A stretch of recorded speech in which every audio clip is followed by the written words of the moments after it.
All right, we're back. We're back. Two-player game, Monumental done. Jeb wins again. You guys probably don't believe me that I actually did win the first game. He did. I learned a lot from the first game. Well, so did I, and I thought I was cruising, and then all of a sudden, Jeb did go through, at the end there, he went through my deck, and he looked at how many basics I had, basic buildings I had bought, and there was a crap ton, and well, you never really bought them. I think like most of them were free. Yeah, but I mean, the point was I had, like 4 archive cards or something? Yeah. Not to make up for, like, the 8 that I put in there.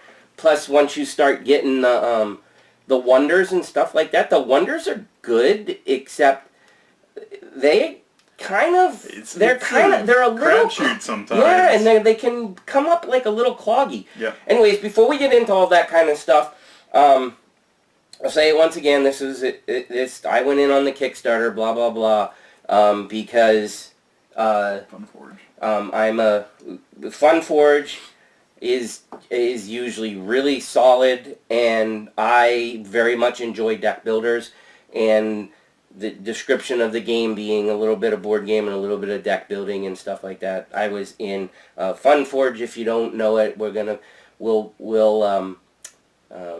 give a shout out to one of Jeb and I's favorite games, which is Citadel of Time, yeah. Professor Evil.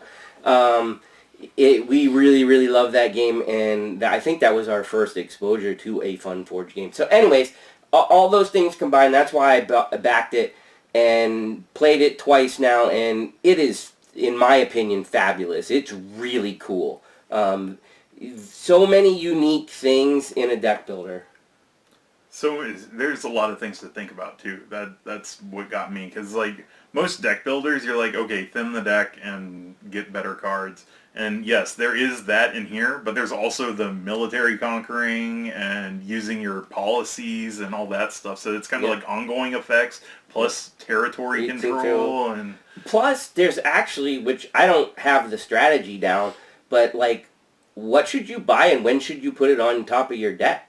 Like, I noticed that in this game more. I know, it's like, oh, wait a second, I did that a couple times, like, knowing that, oh, wait, if I do it this way, I'm going to get the effects immediately. If I do it the other way, it's just going to be dead card. Well, also, since we learned, or we figured out the spend 2 signs to get the top card, whatever you buy, you could almost instantly use it if you want to. Right. So it all just depends, because if you use it then, it hits your discard and you got to wait till you shuffle back. So it's kind of like, do I need it right away or can it wait? Right. So, and if you need it right away, then you could, before you put it on the top, spend the blue ones to see what the next card is. There's so many different things going on, and like Jeb pointed out, and then on top of that, putting in a little bit of a board game with area control in it was kind of genius.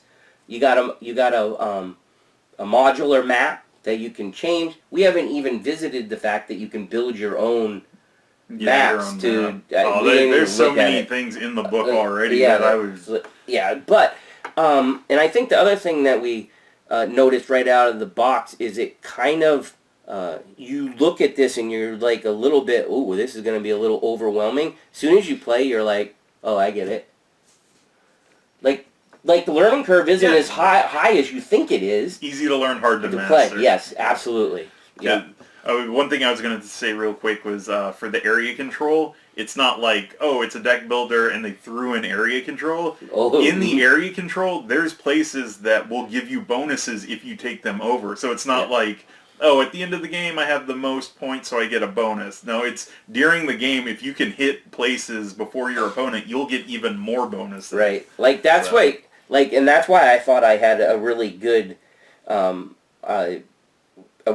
I did have a really good run at the beginning, because you were hitting like the 2s and 3s. Well, and the fact is that I was waiting and hitting the 3s, and I had my culture policy out that was giving me both bonuses. So but like Jeb said, like all that awesomeness at the beginning was floundered at the end with too thick of a deck, is what it basically came down to.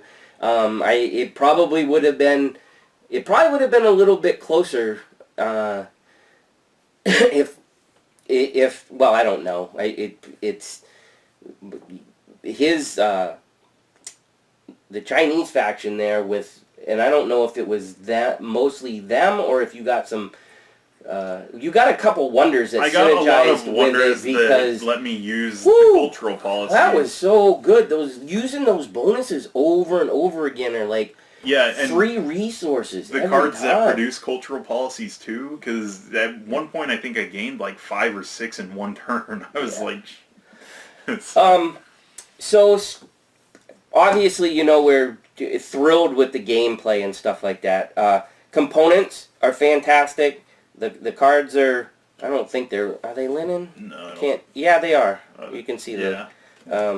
They're not quite as textured as some of the other ones I've seen before. So components are really nice. Miniatures are really awesome. Bases snap on easily. All the barbarians, like the 1s, 2s, and 3s, there is a good amount of ones that we didn't use. So when you shuffle to build it, you're always getting there's a something good different. bit of randomness. I think one of the piles might be smaller than the rest. So, like I said, it was a Kickstarter. This box is just full of new factions. I don't know. Is there any other new? Was there new gameplay in this? 3 new factions And something else. I thought Lost I saw Kingdoms. So a whole nother it looks rule like book there's more and some cities. more stuff. But anyways, you know, the other thing that is pretty cool with the way that they did the armies and stuff like that, you got to be careful because once they're spread thin, you got to wait. You got to wait for your opponent to kill you. Yeah. Before you can do anything else. And that's a strategy. Which is actually one of the things that I think Jeb was like, oh yeah, the heck with that. I saw him do all the war stuff, so I was like, okay, now I'll just wait till the very end. So, I mean, that's a good counter strategy for war. All right.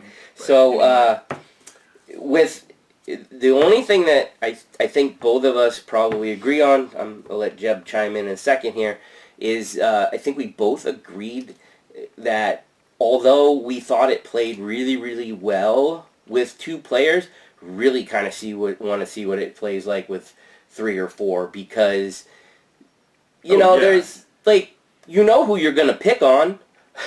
It's me. No. Mickey convinces everybody to pick on me. But wait a second. But with this game, it can't just be pick on you because I have to pay attention to how much I control. I can't just wipe you out, or I mean I can, but I run the risk of not winning the game without controlling the places, and so basically what happens is the map gets bigger, and you get one more person, but you don't get any more figures.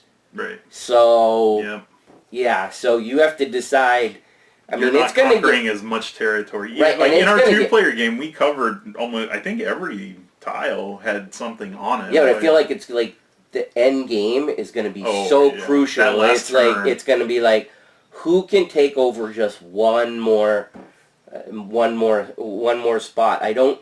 Not that it couldn't happen, but I feel like what Jeb was able to do at the end of this game would be much harder to just pummel through. I mean, you'd be able to maybe pummel through one person, but you're not going to be able to probably knock out two people or whatever. Anyways, the point is, like, after playing it a couple of times, I think it's a great 2-player game. I would really like to see it with more, though, because it's like, whoa, wow. But I didn't feel like it was It's not one of those games where, like, it's... you know how you can like mess with your opponent, and then if it's more people, then it's a better type of game. This one, even though it's 2-player, it's still like 1v1. Like it doesn't feel like I'm forced to do all the effects on Mickey. Right. Like if there was another person, then it would be a 1v1. Yeah, and so basically, don't get us wrong. It's in our opinion, it's a fantastic 2-player game. I don't think it suffers being a 2-player game. Right. I just think it would be kind of like, I mean, it is a battle game. If you're going to have a war, you might as well have, four different cultures going at it, right? The aspect of the wonders was kind of neat too. I thought that was, a neat little effect. I like the way that you build them in stages. And then the building bonus as well, because the building bonus makes it worth dedicating your time to build these things. Yep. And then of course the randomness, just with, because it is a deck builder, stuff's going to come out of the different different ages at times. I guess they're called ages 1, 2, and 3. Yeah, Are they ages? I think so. Yeah, and I mean, I feel like they could probably even, you could come up with new cards for the ages too if they wanted to. They have the Renaissance cards, which if you want to play a longer game after the third age, there's the Renaissance deck, which is just making the game longer, and there's more cards in there. So if you want to make it longer, you can. But yes, I agree. They could come out with more age 1, 2, and 3s. And I don't think I would have wanted to make that game. I don't think I could have thinned even during the Renaissance age. Oh, that would have been rough for you. I don't think I could have thinned fast enough. It would have just been like Jeb taking, here, I'm just going to buy the whole market. So another thing to note is there is a expansion Kickstarter getting ready to release for this. We should be ahead of it, hopefully, depending on editing. You're watching this right around the time of the release of the new Kickstarter, so I highly recommend you go check it out, because just like any other expansion, I would be relatively certain that buying the base game is going to be an option. They're not going to just do, hey, get this expansion. So if you like deck builders, and I highly recommend you try this one. I mean, I guess the only thing would be if you hate the board, like an area controls type of thing, because there is area control in it, but I don't think, like you were pointing out with the forcing you to do something, it doesn't necessarily force you to do area control. It's just something you need to pay attention. Options too. Yeah, like if somebody's taking over all the land and you see you can't do anything, then I would recommend trying to do a lot of building or a lot of science. Yeah, the more I play it, I mean, you could sit back and just sit in your capital the whole time if you wanted to, and then come out in the last 2 turns and wipe crap out. I mean, you'd have to build your deck in a weird way, but yeah, the only problem I see with that is that you don't get those bonuses for conquering barbarians, and that might make you a little be smart. Slower. Oh, no, I'm just saying, because I was thinking that at one point, too. I was like, well, what happens if you don't move out? But then it's like, if Mickey's going through and taking over all the barbarians, he's getting more and more bonuses. So that's why I was like, at first, I'm just going to pick off the easy things around me, because that way I get some bonus, instead of just being like, whatever. I mean, and, you know, you don't have to get all the bonuses, though. Jeb proved that. The interesting thing is that, and we didn't even see it in this game, but there are abilities that let you reuse these once you in our practice game we did that. I guess Mickey was kind of hoping that there was some kind of bonus at the end for how many warriors you have, but there's not, because that would have been the only thing I would have got a bonus on. I think I had more of these than you. You definitely did. I only had like 5. The randomness of the marketplace and the way that works is really cool. You know how some games, when they have a marketplace like that, where first person gets the choice, and usually it's like there's always one like super good one, and then it just, you know, it's usually like, oh, I get the 5, you get the 4, the next person gets the 3. This isn't like that. They're just good. It's just like, what are you gonna go for? What do you think you need the soonest or right? whatever? Yeah, that's basic. I flipped them and I saw a 3 gold one or a 4 build, and I was like, well, I really want to build, but I kind of don't want to give Mickey 3 gold so that he can use it with anything. So both are really good. It's just kind of situational. Yep. So. Yeah. So the marketplaces are really cool. I like the fact that they didn't eliminate anybody from getting a chance to use them too. So I don't know. Not enough good things to say. So I think we touched. Oh, go ahead. No, I was just gonna throw in one thing that was kind of a kind of whatever for it. There is a chance for analysis paralysis in this game, because in your grid you have a 3x3, and you have to choose one row and one column. And I found one of the things that was kind of difficult, that used a lot of brain power for me, was trying to figure out which was the best way to, which row column combination was the best to get the most out of everything. Yep. So I could see people sitting there trying to go through each one, figure out what you're getting from it, and then you have other abilities and other cards, and then plus the board. Yeah, you have to think about all this different stuff, and the worst part is, like, it's a good thing that you can think of all that while your opponent's doing their turn. However, once they end their turn, the market changes a little bit, and that can add new information that kind of screws you all up. Yep. So, if you know people who try to think of every possible thing and sit there to do it, like, you could fall trap to that really easy. I agree. I totally agree with that. I found myself thinking a little too hard about some of the stuff. Well, I won't say it's too hard, but especially once the game gets moving a little bit, like Jeb, one of the first things he said was how many options there are in the game. That, like, you have to think a little bit. It didn't, at least for me, maybe I was taking too long sometimes, but it wasn't too hurtful in my mind, because while he's thinking, I'm thinking anyways. Like, I'm looking at my board and going, okay, if I do this and this, and I literally said to him, well, it's a good thing your turn was that long, because I just saw how I could. I was trying to figure out how I could pull off 2 wonders in the same turn, and it took almost his whole turn before I saw it. It was right in front of me, but it took me that long. I could have missed it if you would have blown through your turn and been my turn. I might have done something it's stupid. Along those same lines as what you just said, I noticed sometimes my city would get stuck, at least at the beginning.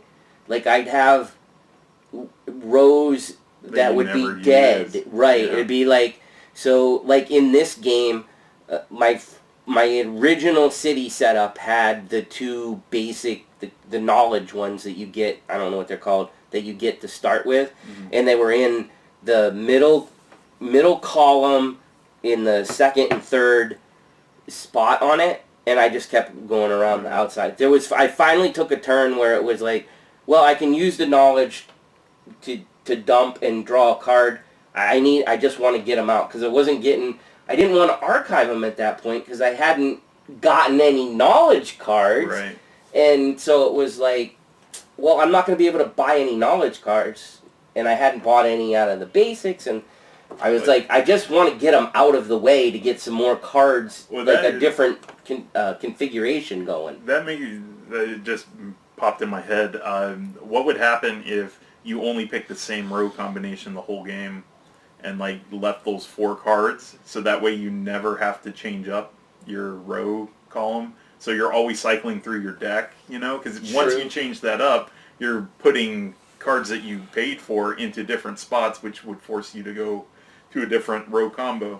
I feel like I don't know if that could do anything or not. I feel like that'd be pretty hard to do, especially with the way that, like, when you buy a card, putting it on top, and I know you literally could do it, but then it's. Yeah, I mean... I don't know if that's a good strategy or not. But the problem is, once you decide to archive, you have to take it from a card you didn't use, so eventually you're going to have to touch it. I guess that's true.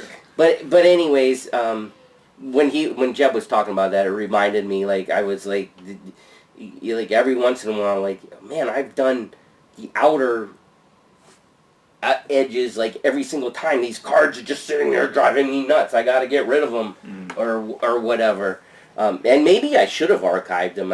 In my mind, I was like, well, that's the only resource that gives me knowledge, which isn't necessarily true. I can use gold to do it. I just wasn't. That wasn't the way my brain was thinking at the time. And perhaps I should have. And just since I had bought some of the laboratory things, I should have just probably let them go early. Anyways, so Anything else to say about gameplay or anything like that? The only thing that I noticed in this game was, I don't know, just because I was thinking too much about my own stuff, but I never really paid attention to your field or what you were doing on your turn. Like, I know in some games I can pay attention to what other people are doing, but I just totally blanked you out this whole game. Like, when you did your turn, all I was listening for was, I'm done. But I think that's one of the beauties. You don't have to pay attention to my deck that much.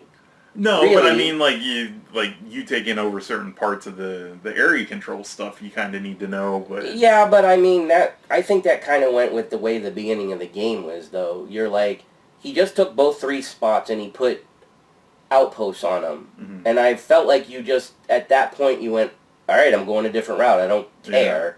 Yeah. I'll deal with this later. Let me do something else to score points. At least, maybe, I mean, I don't know if you thought about it consciously, but I think that's what you were probably doing. You had no other choice at the time. When I saw you go with all the war stuff, I was like, I'm not even going to bother with the war this game and see what happens. So. Paid off. But yeah, I think that was the only other thing. I give it thumbs up because I really enjoyed it, and with how many different factions there are, like, we played... you were the Egyptians, right? So it was Egyptians versus Japanese in our first game, and then I switched over to Chinese because I was like, I want to see how other factions play, and that was an opportunity for me to do that because there's 6 in the base, and 3 in the... And for me, playing the same thing twice, I feel like I played it better and worse at the same time, if that makes any sense. Oh, yeah. Like, I felt like I knew everything, and then I wasn't paying attention to what I was doing. So anyhow. All right. Yeah, I just think with all the different factions, like... I really want to try other ones. Like, yeah, because there's Atlanteans in here, and I have to try those guys in this box here. So, anyways, that's gotta. This kind of is like kind of a step up from Settlers, Imperial Settlers. Like, I would teach somebody newer Imperial Settlers, and then if they really like that, I'd be like, hey, check out Monumental. I don't know, I think in some ways Imperial Settlers a little harder than this, but I don't know. That's not how I felt. I felt there was more going on. I feel like you haven't played Imperial Settlers in a while. That is true, it's been like 2 years since I feel like seeing the engine Imperial Settlers to start off is much harder. Yeah, I guess that's every single new player we've taught doesn't see the combos until like the second game or until turn 2 or 3, which is a real problem. Okay, you've convinced me on that one but it has been a while since we played that too. Yeah, but another one of our games we really like. Anyways, all right, so people that shouldn't play this game. I think we already talked about all that. Okay, well, just to reiterate, if you don't like area control, don't play it. If you don't like deck builders, don't play it. And as Jeb pointed out, if you're afraid of analysis paralysis, there's a chance that, I mean, there is definitely some thinky in this game. However, who would like it? Reverse all the things that I just said.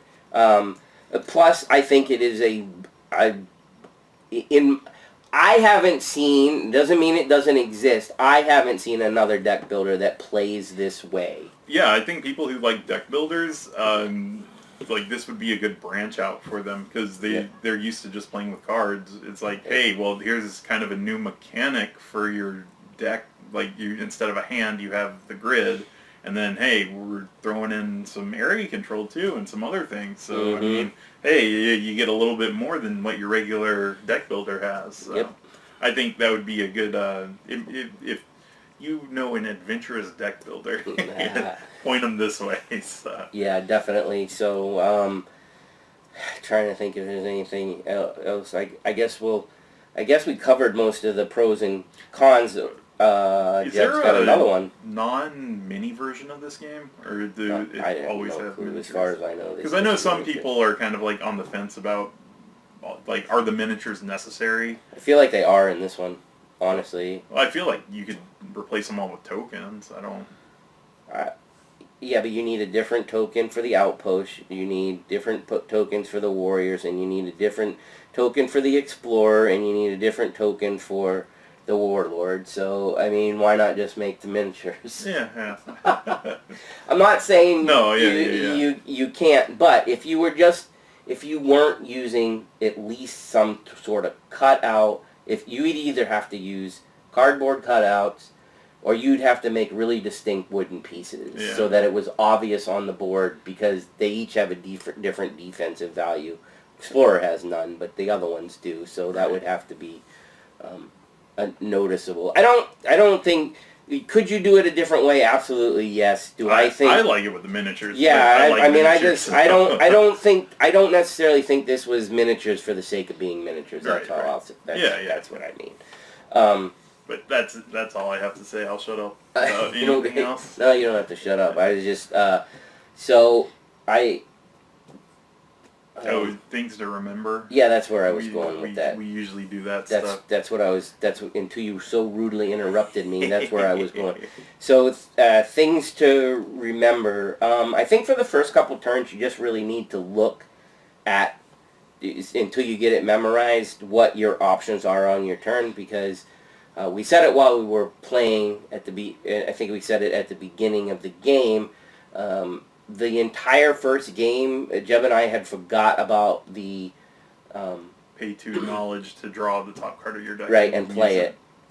I forget what that one was called from. Something about science. Yeah, something making science or some such thing. But we had totally forgot about it, and then we were like, I took advantage of it this time. Yeah, so I did a couple times too. I got really burnt on it one time also too. I got a worthless card. All the cards, I have 3 cards and the 2 that I wanted were on the bottom. You couldn't hit it. But that was another thing that hurt me too. I got that nice culture card. Oh, and it was on the bottom of your deck. Immediately went to the bottom of the deck. I was like, rough. Wow.